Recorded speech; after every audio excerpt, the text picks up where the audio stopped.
성도님들의 기도 덕분에 지난 2주간의 이제 제주도에서 일정을 잘 마치고 왔습니다. 얼마나 참 행복한 시간이었는지 모릅니다.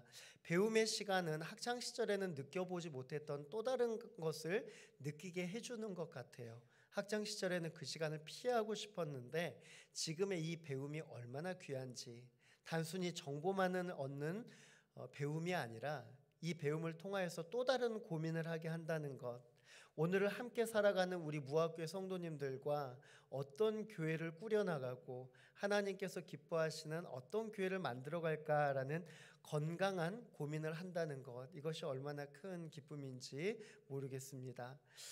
각자의 자리에서 특별히 우리 원로 목사님 설교단 담당해 주시고 또 우리 부목사님들 저 없는 자리에서 다 채워주셔서 큰 어려움 없이 그리고 이렇게 잘 마치고 왔는데 우리 성도님들을 뵈니까 참 기분이 좋습니다. 우리 성도님들 가운데서 어떤 메시지를 전할까, 또 어떻게 함께 그리스도인으로서 건강하게 나아갈까, 이런 고민들이 계속 있게 되는 것 같습니다.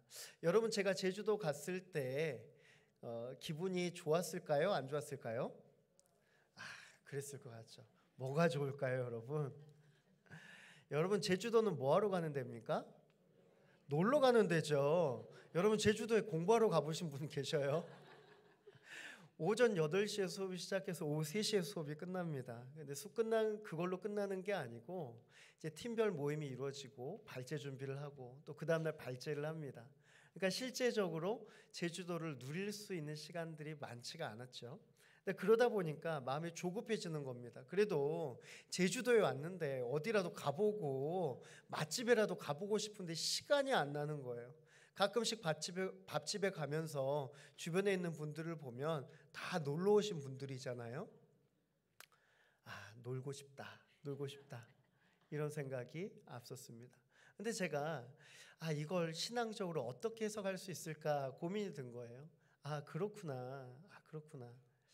여러분, 제주도에 놀러 가는 것처럼 우리가 삶의 자리로 나왔을 때 우리는 뭐하러 나오는 것인가? 내 삶의 자리에서 조급해하는 것은 무엇이고 내 삶에서 기대하는 것은 무엇인가? 사랑하는 성도 여러분, 우리가 오늘 말씀을 들으러 나왔잖아요. 우리가 이 자리에 있을 때 조급해한다는 것은 하나님의 말씀이 내게 은혜되었으면 좋겠고 하나님의 말씀이 내 안에서 작용했으면 좋겠는데 그 작용이 이루어지지 않을 때 우리는 참 답답할 거예요. 근데 반면에 우리가 하나님의 말씀을 받았는데 오늘따라 하나님의 말씀이 되게 다네 하면서 말씀이 꿀꺽꿀꺽 삼켜질 때 우리에게 얼마나 커다란 기쁨이 있겠습니까? 사랑하는 성도 여러분, 우리가 함께 하나님의 말씀을 나눕니다. 말씀을 전하는 자도 말씀을 받는 자도 함께하는 것은 하나님의 말씀이니 하나님의 말씀 안에 깊이 있게 거할 수 있는 이 시간 가운데 함께 하나님의 말씀의 능력을 받는 성도님들 되시기를 축원합니다. 오늘 말씀의 제목은 예수님의 흔적입니다. 예수님의 흔적. 우리는 흔적을 가지고 살아가고 있습니다. 지난 한 주간의 삶의 흔적을 돌아볼까요? 여러분이 걸어가셨던 그 걸음들이 있고 여러분이 드셨던 음식들이 있고 여러분들이 만나셨던 여러 사람들이 있습니다. 그리고 여러분의 입술로 내뱉었던 여러 가지 이야기들이 있죠.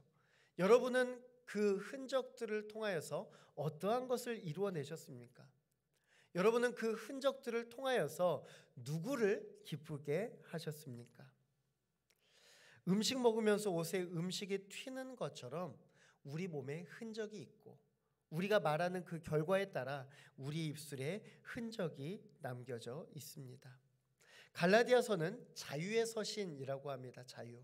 그렇기 때문에 갈라디아서 1장에서 6장까지는 자유에 대해서 이야기를 합니다. 그렇다면 어떤 사람이 자유로운 사람인가? 근데 그 자유로운 사람이 흔적을 가지고 있는 사람이래요. 흔적을 가지고 있는 사람.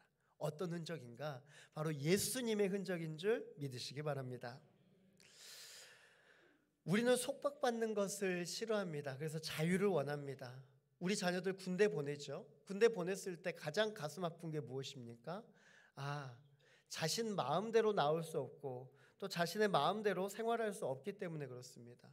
정해진 시간에 일어나고 정해진 시간 동안에 잡니다. 그리고 정해진 그 시간 안에서 정해진 공간 가운데 정해진 스케줄 가운데 살아가는 것, 이것이 가장 힘든 일이 아닐까요? 그렇다면 오늘 우리에게 자유가 있다면 우리는 그 자유를 어떠한 자유라고 생각하시고 그 자유를 어떻게 누리고 살아가고 계십니까? 제가 지난 시간에 예배를 마무리하면서 말씀을 드렸습니다. 여러분의 가슴에 십자가 스티커를 붙이면서 한 주간 살아가십시오. 그리고 그 십자가가 간혹 떨어질 때가 있습니다. 그렇다면 다시 한번 그 십자가를 붙이면서 살아가십시오 말씀을 드렸습니다. 여러분, 한번 우리의 마음을 볼까요? 여전히 십자가가 붙어 있습니까? 너덜너덜해져 있습니까? 아니면 집에다 두고 오셨습니까? 여러분, 과연 여러분의 십자가는 지금 어떤 모습입니까? 내 가슴 가운데 십자가의 흔적을 남기는 것, 그것이 우리에게 가장 커다란 기대이고 그리고 신앙생활의 가장 큰 소원이죠. 그런데 그러다 살아가다 보면 우리 마음대로 꼭 그렇게 되지는 않습니다. 때로는 십자가 흘려버릴 때도 있고 다시 그걸 찾기 위해서 여기저기 되짚어 볼 때도 있습니다. 오늘 성경 말씀은 십자가를 붙이는 것도 자유고 십자가를 떼는 것도 자유다라고 말씀합니다. 그렇다면 우리에게 두 가지 자유가 있는데 그 두 가지 자유 중에서 어떤 자유가 우리에게 유익이 되는 것인가? 어떤 자유가 과연 하나님께서 기뻐하시는 것인가? 우리는 이미 답을 다 알고 있잖아요. 우리는 그 알고 있는 답을 이미 알고서 하나하나 말씀을 나눠보도록 하겠습니다. 바울은 여러 곳에 다니면서 흔적을 남겼습니다. 그 흔적은 오래 머물렀던 장소에 남길 때도 있고 아니면 잠깐 들렀던 곳에도 똑같은 흔적을 남겼습니다. 그 흔적이 바로 복음의 흔적이죠. 매 순간마다 바울이 머무는 곳에는 복음의 흔적들이 드러나고 나타나게 되었습니다. 그러니까 아는 거예요. 아, 바울을 볼 때마다 저분이 지금 온 목적은 무엇이구나. 아, 오늘 이분이 와서 말씀하려고 하는 것이 무엇이구나. 그 떠난 자리, 든 자리를 다 알게 된 것입니다. 언제나 머무는 자리에서 복음의 흔적이 있다라는 것. 사랑하는 성도 여러분, 여러분의 지난 삶의 자리의 흔적은 무엇이었습니까? 그것이 복음의 흔적입니까? 아니면 내 삶의 흔적입니까? 때로는 선교에 환대하는 사람들도 만났습니다. 때로는 적대하는 사람들도 만났습니다. 그런데 이 바울의 태도가 변하지 않았어요, 여러분. 이게 중요합니다. 우리는 사람의 태도에 따라서 변하거든요. 내가 한마디 딱 던졌는데 그 사람의 태도가 변하잖아요. 그러면 그 얘기를 더 이상 하지 않아요. 왜 그럴까요? 그 사람과 나와의 관계를 위해서. 그 관계를 위해서 나는 더 이상 얘기하지 않습니다. 아무리 좋은 이야기를 하더라도 여기에서 멈춥니다. 근데 바울 사도가 했던 게 뭔지 아세요? 미움을 당하고서라도 하나님의 말씀은 전파해야겠는 거예요. 왜 그럴까요? 사랑하기 때문에. 사랑하기 때문에. 여러분, 우리가 이 자리에서 함께 말씀을 나눕니다. 어떤 분들은 어떠한 말씀에 대해서 반응을 하실 거예요. 와, 이것은 내 말씀이다. 어떤 분들은 거부하실 거예요. 아, 저건 좀 아닌데. 여러분, 이 메시지가 왜 선포되는 것일까요? 어떤 마음으로 선포되는 것일까요? 바로 사랑의 마음으로 선포되는 것이죠. 그 말씀을 받으면 나에게 양약이 되고 그 말씀을 쓰다고 뱉어버리면 그것은 나에게 나의 신앙생활에 어찌 보면 나약한 신앙생활을 만들어가게 되는 것입니다. 우리의 모든 정보가 담겨져 있는 것이 있죠. 바로 휴대폰입니다. 휴대폰. 여러분, 지난 한 주간 동안에 여러분은 휴대폰으로 어떤 걸 하셨습니까? 어떤 분들은 전화통화도 하시고 문자도 보내시고 유튜브도 보시고 또 여러 가지 메모도 하시고. 근데 만약에 여러분 지금 잠깐 우리 1분 동안 옆 사람과 핸드폰 교환을 하겠습니다 라고 해서 서로의 핸드폰을 바라보아야 된다면 여러분 그것에 대해서 떳떳하게 드릴 수 있겠습니까? 아마 대부분의 분들은 생각할 거예요. 내가 뭐라고 썼지? 내가 누구랑 통화했지? 내가 뭐라고 메시지를 적었지? 내가 유튜브로 뭘 봤지? 하나하나 생각해 볼 거예요. 왜일까요? 내 안에 자신이 없기 때문에 그래요. 자신이 없기. 저도 마찬가지죠. 저도 자신이 없죠. 얼마 전에 서비스 센터 직원이 1시간 넘게 고객의 휴대폰을 바라봤던 사건이 있습니다. 예전 같았으면 그럴 수도 있지 하고 넘기지만 그것이 커다란 사건이 되었죠. 요즘에는 개인의 사적 공간을 침해하는 것은 커다란 범죄입니다. 오직 나만이 알 수 있는 내 사적인 공간 휴대폰. 과연 그것을 오늘 하나님 앞에 보여드린다면 하나님께서는 그것을 보고 나에게 뭐라고 하실까? 유명인들이 구속이 되면 가장 먼저 하는 것이 무엇입니까? 휴대폰을 바꾸거나 휴대폰을 잠그는 것이죠. 그리고 절대 비밀번호 안 알려주잖아요. 무언가 걸리는 게 있거든요. 그런데 바울은 오늘 자신의 흔적을 매 순간마다 자랑합니다. 그게 무엇일까요? 집중하고 있다는 거예요. 집중. 여러분, 사람의 본성이 어떻습니까? 본성은 악하잖아요. 얼마나 우리가 잘못된 길로 걸어갈 때가 너무나 많은지 모릅니다. 그런데 그때마다 우리가 정신 차리잖아요. 아, 나 그리스도인이지. 아, 나 누구지. 그렇기 때문에 내가 마음을 다시 한번 붙잡고 세상 가운데로 바른 길로 나아가려고 하는 것이죠. 바울 사도가 갈라디아 교회 서신을 쓴 이유가 있습니다. 그것은 바로 바울이 몇 년 전에 복음의 흔적을 그곳에 심었거든요. 갈라디아 교회에 복음의 흔적을 심었고 갈라디아 교회가 폭발적으로 성장을 하게 됩니다. 그런데 그 성장한 가운데 이상한 소식을 듣게 돼요. 뭐냐면 그곳 가운데 바울이 전했던 복음이 아니라 다른 복음이 그 교회 가운데 들어왔다라는 사실을 알게 되었습니다. 여러분, 우리는 새로움을 추구합니다. 새로운 게 좋아요. 여러분, 이 자리에 오실 때 여러분은 어떤 길로 오셨습니까? 익숙한 길로 오셨죠. 여러분, 자리에 앉으실 때 어떤 자리에 앉으셨습니까? 익숙한 자리에 앉으셨을 거예요. 여러분, 우리가 예배를 드릴 때 여러분 오늘은 조금 다르네, 주보를 보면서 조금은 다르네, 이런 생각 가지셨습니까? 대부분의 성도님들은 주보 보지도 않고 그냥 바로 예배 드리셨을 거예요. 왜 그럴까요? 다 알거든요. 어떤 순서가 있을 줄 다 알거든요. 익숙합니다. 지루해요. 이 익숙함을 넘어서 지루하게 되는 겁니다. 여러분, 제가 이 자리에 있습니다. 여러분, 지루하십니까? 신선하십니까? 1분은 넘어가셨었는데 감사합니다. 여러분, 우리는 계속해서 바라보는 대상, 그리고 계속해서 바라보는 말씀에 대해서 지루함을 느끼게 되는 거예요. 그것이 바로 인간입니다. 왜 그럴까요? 너무나 익숙하기 때문에. 그렇기 때문에 우리는 새로움을 추구합니다. 여러분 보십시오. 새로움을 추구해요. 제가 말씀을 드리지는 않습니다. 이 자리에 또 오늘 또 산뜻하게 머리를 바꾸시고 오신 분도 계셔요. 여러분, 스타일을 바꾸고 옷을 바꾸고 이제 여름 옷으로 갈아입고 무엇입니까? 내 삶 가운데 계절에 따라만 움직입니까? 아니죠. 나부터 새로워지고 싶어서. 그런데 새로워지지 말아야 될 것이 있습니다, 여러분. 결코 새로워지지 않고 언제나 보존되어야 될 것이 있는데 그것이 바로 복음인 줄 믿으시기 바랍니다. 사랑하는 성도 여러분, 복음은 변하지 않습니다. 2000년 전부터 지금까지 흘러내려오면서 복음이 변한 역사가 없습니다. 그런데 변한 것은 그 복음을 받아들이는 우리의 자세가 변화가 되는 것이죠. 여러분, 오늘 갈라디아 교회의 문제가 무엇입니까? 처음에 받아들였었던 그 복음이 변화되고 있는 거예요. 변화되고 있는 겁니다. 오늘 이 갈라디아 교회의 문제의 시작은 이단의 문제였습니다. 여러분, 이단의 뜻이 뭔지 아세요?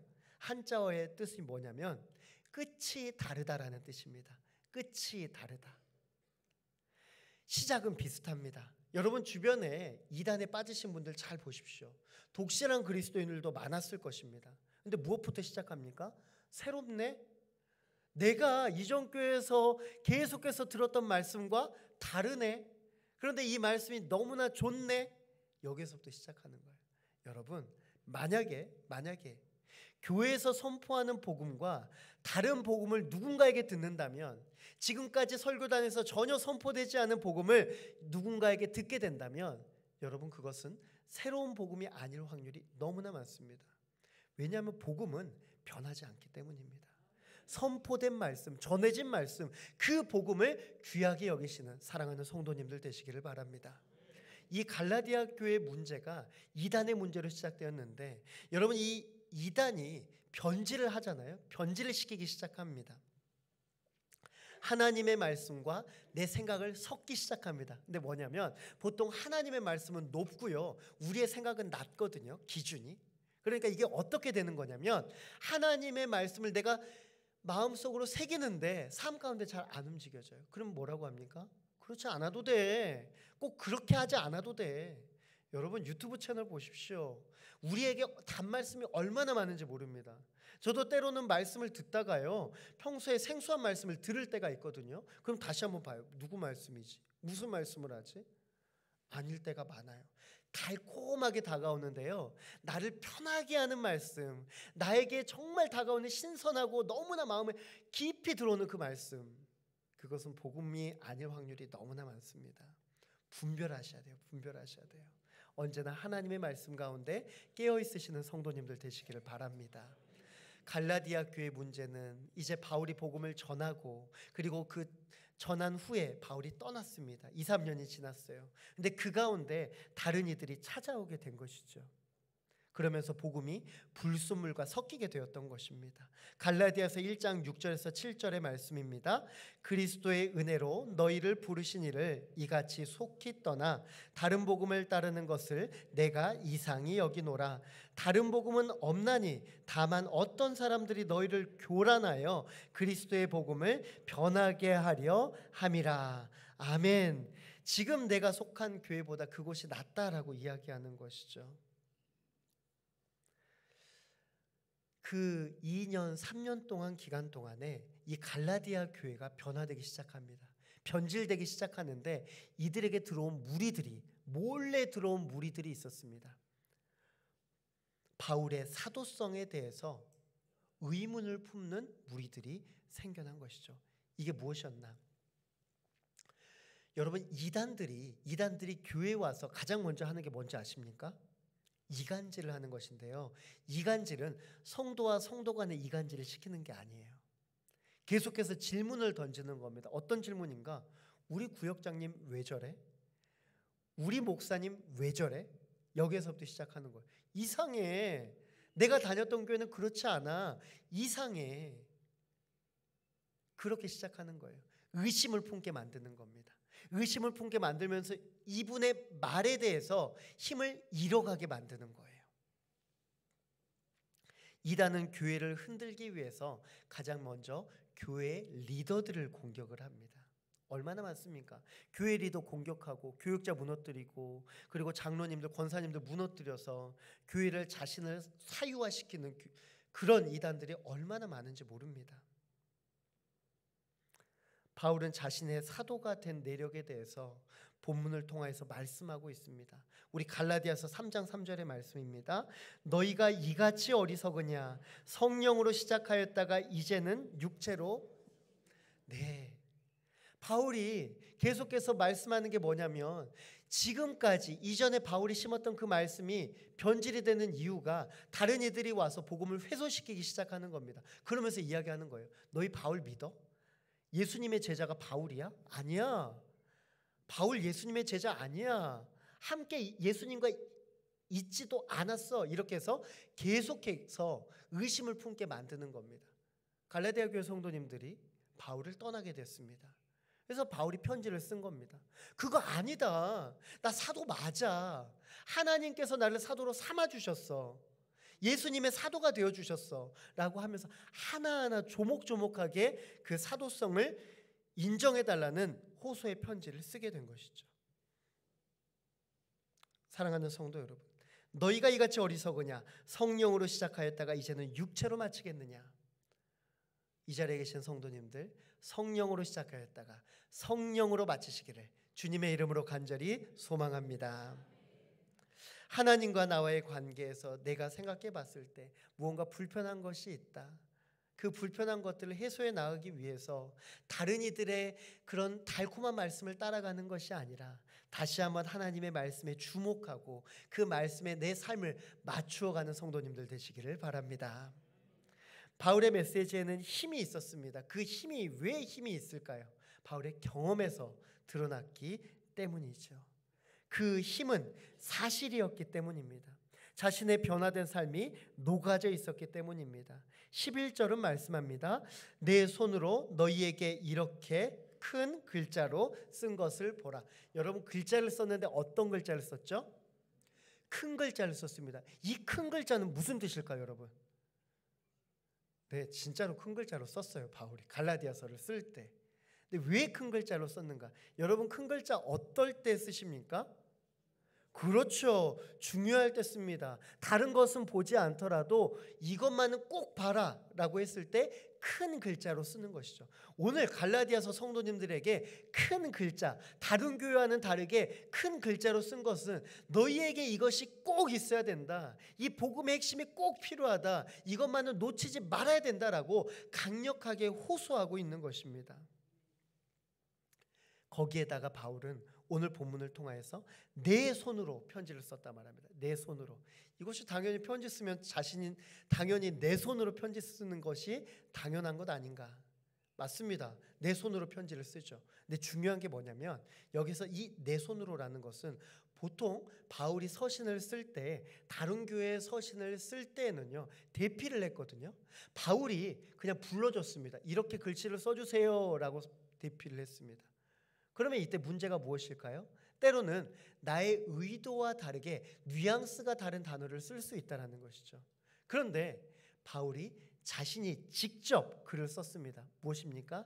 메시지가 변질되지 않게. 이미 갈라디아 교회는 메시지가 변질되어 있었거든요. 다시 한번 변질되면 안 됩니다. 분명하게 전해야 되기 때문에 이것은 내가 쓴 큰 글자다라는 것을 분명하게 확신시켜 주는 겁니다. 바울은 갈라디아 교회에 퍼진 다른 흔적들에 대해서 분명하게 말씀합니다. 12절의 말씀 함께 보겠습니다.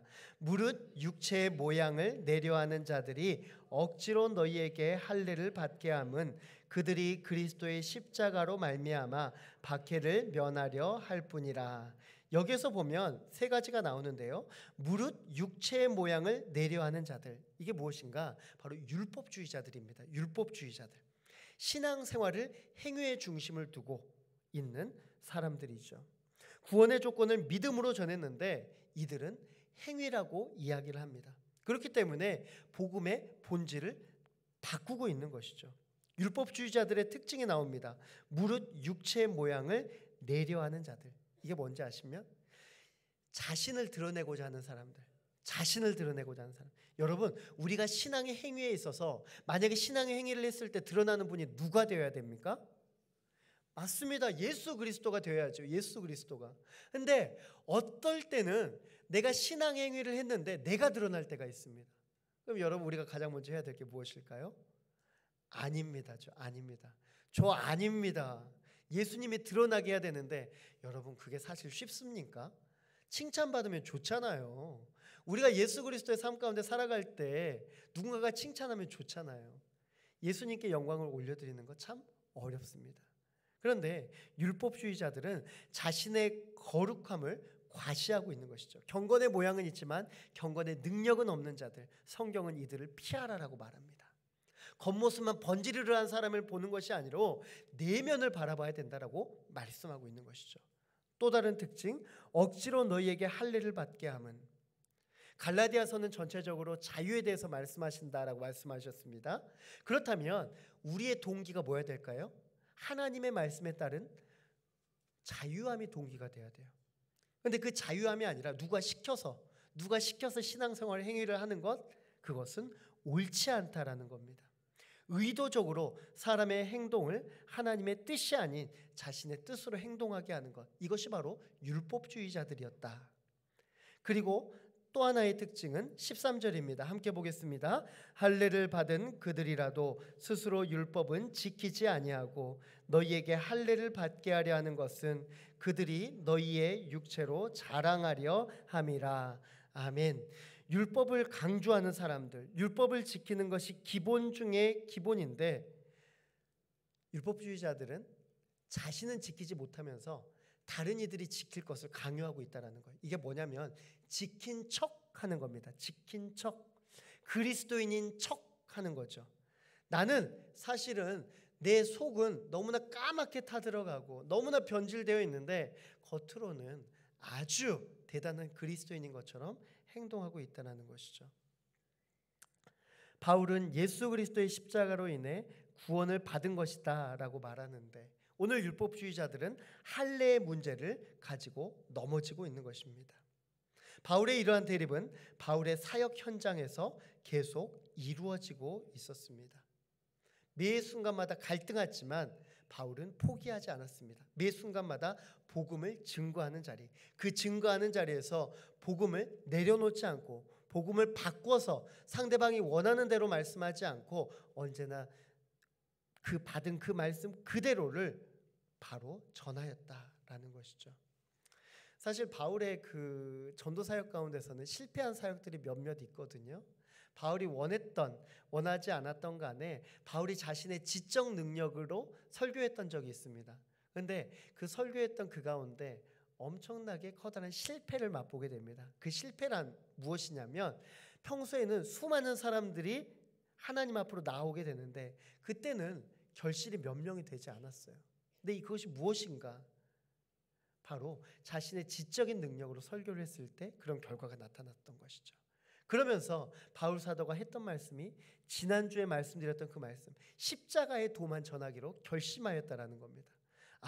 지적으로 뛰어난 게 의미 있고 중요한 것이 아니고 내 안에 십자가가 있다라는 것, 이것이 정말로 중요한 것이구나.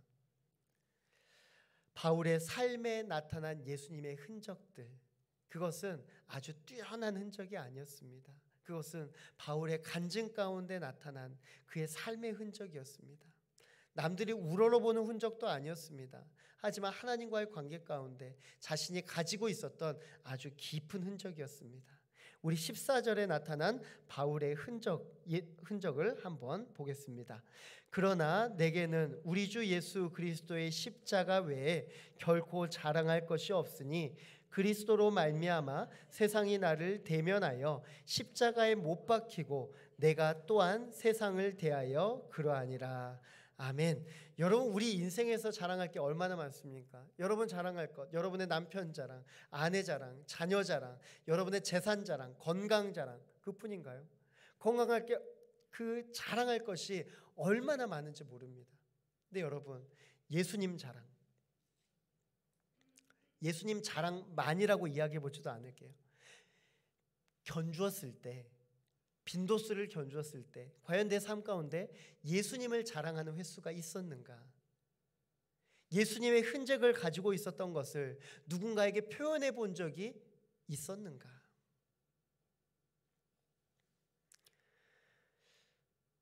바울의 삶이 피곤해지기 시작한 것은 예수 그리스도의 십자가를 따르기 시작할 때였습니다. 그런데 바울의 삶을 돌아보십시오.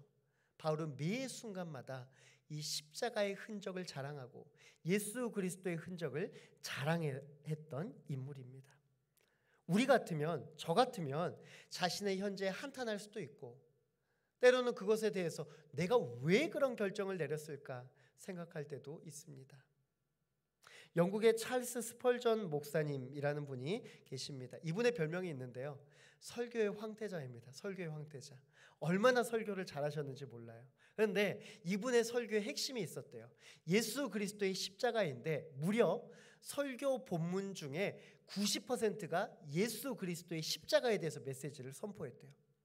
왜 그런가 하고 물어보니까 내가 예수 그리스도를 선포하지 않고서는, 이 예수 그리스도의 십자가를 선포하지 않고서는 내가 어쩔 줄을 모르겠다라고 이렇게 이야기하는 것을 들었습니다. 그렇기 때문에 스펄전 목사님의 설교는 영광스러운 예수님의 십자가에 초점을 맞추고 있었습니다. 그런데 이분이 어느 날 성경을 읽다가 발견한 게 있었어요. 근데 이분이 이렇게 간증을 하셨습니다. 어느 날 성경을 조용히 묵상하다가 십자가 장면이 나왔습니다. 그런데 제 마음속에 감격이 없었습니다. 그래서 저는 울기 시작하였습니다. 주님, 나를 구원한 이 십자가의 사건 앞에서 왜 내 마음속에 감격이 사라졌습니까? 이 목사님이 충격을 받았습니다. 내가 이 본문을 읽었을 때면 언제나 가슴이 뭉클하고 감동이 있고 눈물을 흘렸는데 왜 오늘은 아무렇지 않을까? 여러분, 이런 고민해 보셨습니까? 하나님의 말씀을 보는데 내가 왜 하나님의 말씀을 보는데 이렇게 무미건조할까? 이런 생각하신 적 있으셨습니까? 우리 마음속에는 여전히 십자가의 감격이 있습니까? 여전히 십자가의 사랑이 내 안에 담겨져 있습니까? 혹시라도 우리 가운데 십자가의 감격이 사라졌다면, 십자가의 사랑이 소멸되어져 버렸다면 다시 한번 하나님의 말씀으로 돌아오고 다시 한번 예수 그리스도의 흔적을 내 삶 가운데 찾아내시기를 주님의 이름으로 간절히 소원합니다. 성경은 말씀합니다. 그러나 내게는 우리 주 예수 그리스도의 십자가 외에 결코 자랑할 것이 없으니. 그러나 내게는 우리 주 예수 그리스도의 십자가 외에 결코 자랑할 것이 없으니. 십자가를 마음에 붙이고 살아가는 삶이 여러분의 자랑입니까? 아니면 여러분의 인생 가운데 누린 여러 가지 이익들, 여러 가지 자랑거리들을 붙이고 살아가는 삶이 여러분의 이익입니까? 오직 십자가로 자랑하시는, 오직 십자가로 살아가시는 성도님들 되시기를 주님의 이름으로 소망합니다. 내가 어제까지 바라보았던 십자가가 아니라 오늘 그 십자가를 다르게 보았으면 좋겠습니다. 여러분 수십 년 전부터 봤잖아요. 어떤 분들은 태어나면서부터 봤잖아요. 근데 그 십자가를 다르게 보았으면 좋겠습니다. 내가 매 순간마다 익숙한 십자가, 지루한 십자가가 아니라 오늘 내가 예수님과의 첫 만남을 갖는다라고 생각하고 그 십자가를 다시 한번 바라보면 좋겠습니다. 내 삶 가운데 나타난 십자가를 다시 한번 조명을 해보고 십자가를 앞에서도 보고 아래서도 보고 곁에서도 보고 뒤에서도 보고 한 걸음 더 나아가서 앞에서도 십자가를 바라보면서 우리가 예수님을 다시 한번 깊이 있게 만나시는 깊은 은혜가 있으시기를 주님의 이름으로 소망합니다. 갈라디아 교회의 문제는 할례 문제였습니다. 그런데 사실은 그 할례 자체가 문제가 아니었죠. 15절 말씀 함께 보겠습니다. 할례나 무할례가 아무것도 아니로되 오직 새로 지음심을 받는 것만이 중요하니라. 여러분 그렇습니다. 할례 무할례 우리 신앙생활 때 생활 가운데 여러 가지 행위들, 그것이 무슨 문제입니까? 목사님 술 마셔도 됩니까? 목사님 담배 피워도 됩니까? 그런 신앙의 행위들, 그런 것이 무슨 문제입니까? 그것을 다 제껴놓고서라도 먼저 바라봐야 될 것이 내가 바로 예수님 앞에 서 있는가, 내가 바로 예수님의 말씀을 받아들이고 있는가, 예수님의 흔적이 내 삶 가운데 드러나고 있는가, 이것을 먼저 물어보라라는 것이죠. 이미 구약의 율법을 초월한 예수 그리스도의 복음이 우리 가운데 있는데 신앙의 행위 가운데 자유하지 못하고 여러 가지로 억눌려져 있다면 사랑하는 성도 여러분, 주 안에서 자유하시기를 간절히 소망합니다. 17절은 말씀합니다. 이후로는 누구든지 나를 괴롭게 하지 말라. 내가 내 몸에 예수의 흔적을 지니고 있노라. 아멘. 내가 내 몸에 예수의 흔적을 지니고 있노라. 이 흔적이 헬라어로는 스티그마입니다. 스티그마 많이 들어보셨죠? 흔적입니다. 근데 이 스티그마가 무엇인가? 바로 자의로 된 것이 아니라 타의로 된 것입니다. 이것을 다른 말로 낙인이라고 합니다. 낙인. 이 낙인을 무엇에 찍습니까? 자신의 소유물에 낙인을 찍습니다. 그 소유물이 사람이 될 수도 있고 그 소유물이 가축이 될 수도 있습니다.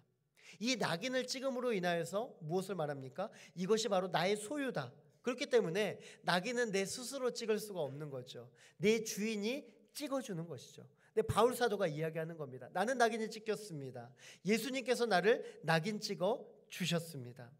낙인은 짐승이나 포로로 잡혀온 노예들에게 찍혀져 있습니다. 왜 낙인 찍습니까? 도망갈까 봐. 내 소유임을 다른 사람에게 말씀하기 위해서입니다.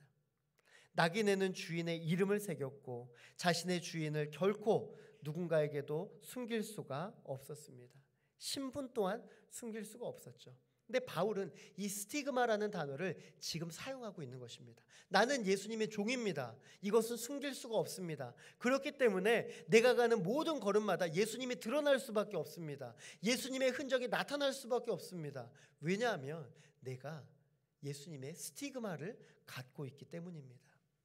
사랑하는 성도 여러분, 오늘 우리는 어떠한 흔적을 가지고 있습니까? 바울의 흔적, 어떤 흔적이 있겠습니까? 좋은 흔적이겠습니까? 상처죠. 상처. 여러 군데에서 찢기고 상한 자신의 살, 그것을 지금 보여주고 있는 것입니다. 이것 좀 보십시오. 내 몸에 있는 상처들을 보십시오. 이것이 바로 스티그마입니다. 여러분 상처 있으시죠? 여러분 몸에 가장 큰 상처는 어느 정도 되십니까? 그 상처를 보면서 어떤 생각이 드세요? 와, 이게 바로 영광의 상처다, 이렇게 생각하십니까? 아, 내가 그때 좀 조심했더라면, 아, 내가 이때 이것만 안 했더라면 이 상처 지금 없을 텐데, 이런 생각하십니까? 대부분은요, 우리는 상처를 싫어합니다. 흔적을 싫어합니다. 그런데 오늘 바울 사도는 자신의 그 상한 몸을 보면서 떳떳하게 드러내면서 이것이 나의 스티그마다, 예수님의 흔적이다 라고 자랑하고 있었던 것입니다. 바울은 나는 예수님의 제자로 사도권을 인정받았습니다. 그렇기 때문에 나는 계속해서 예수님을 증거할 것입니다. 내 몸을 보십시오. 여러분, 나는 내 몸을 자랑합니다. 이것이 바로 내가 사도된 증거입니다. 나는 예수님을 놓지 않았습니다. 매 순간마다 어려움 가운데서도 예수님을 드러냈습니다. 그래서 생긴 흔적이 바로 여기에 있습니다. 사랑하는 성도 여러분, 매 순간마다 우리가 예수의 흔적을 드러내시기를 주님의 이름으로 간절히 소망합니다. 우리 영상 하나 보겠습니다.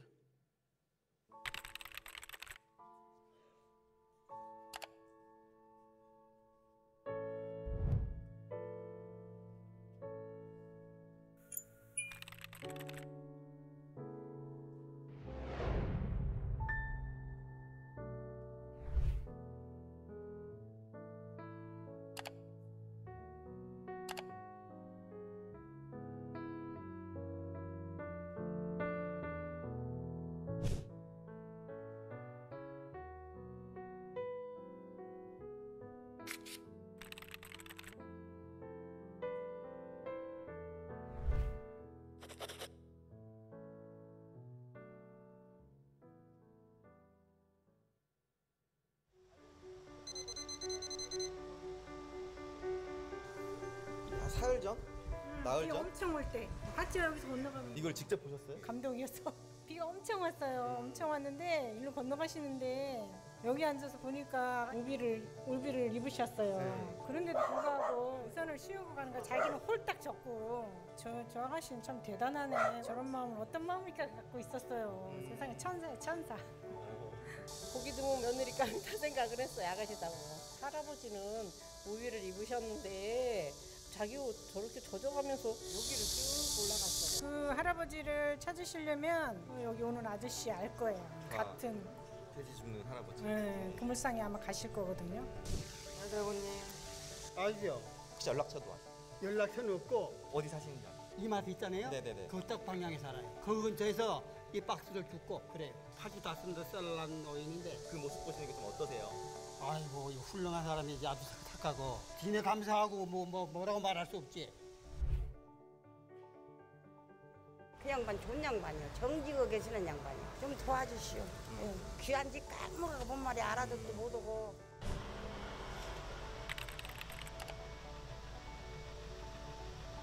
아버님 우산 씌워주신 여성분 기억나세요? 이게 사진으로 찍혔어요.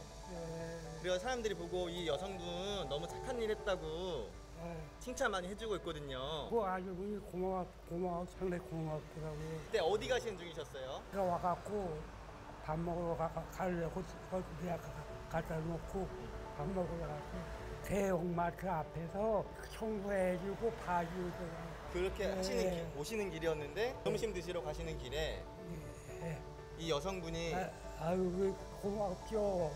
우산으로 비가 많이 오니까 우산을 받쳐줘서 고마워.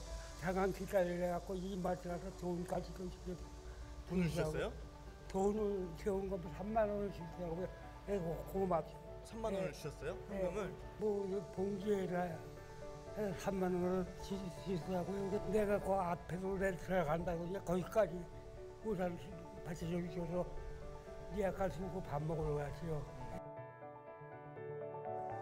이 여성분이 시켜가지고 출단지 선행하셨다고 사람들 칭찬을 많이 해요.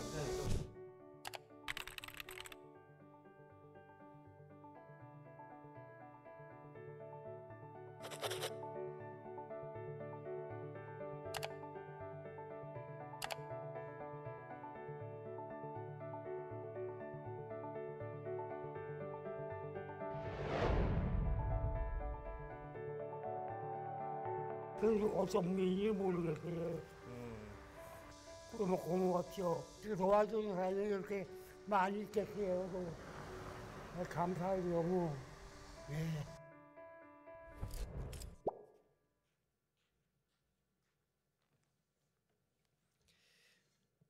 제가 왜 이 영상을 보여드렸을까요? 마지막의 메시지 한 줄이죠. 마지막의 메시지 한 줄. 바로 기독교 신앙에 있어서 했어요. 기독교 신앙 때문에 했어요. 이것입니다. 그리고 결코 이분이 자신의 선행을 나타내려고 하지 않았습니다. 여러분, 우리가 지금 바울의 흔적을 나눴습니다. 바울에 나타난 예수의 흔적은 어떻습니까? 상처난 것, 찢긴 것, 아픈 것, 매 순간마다 복음을 전하러 갈 때마다 고난당하는 것, 그것이 바로 바울이 자랑하는 예수의 흔적이었습니다. 그렇다면 여러분, 오늘을 살아가는 우리에게 예수의 흔적은 여전히 고난이고 고통입니까? 여러분, 바로 우리가 방금 전에 보았던 이 여인의 그런 삶도 예수의 흔적을 나타내는 삶이죠. 우리 모두에게는 우산이 있습니다.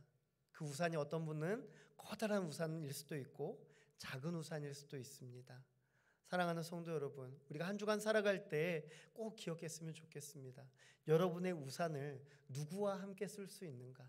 때로는 내가 비에 옷이 젖더라도 누군가에게 우산을 씌워줄 수 있는 그런 여유를 가진, 그리스도의 사랑을 가진, 예수님의 흔적을 가진 성도님들이 되었으면 좋겠습니다.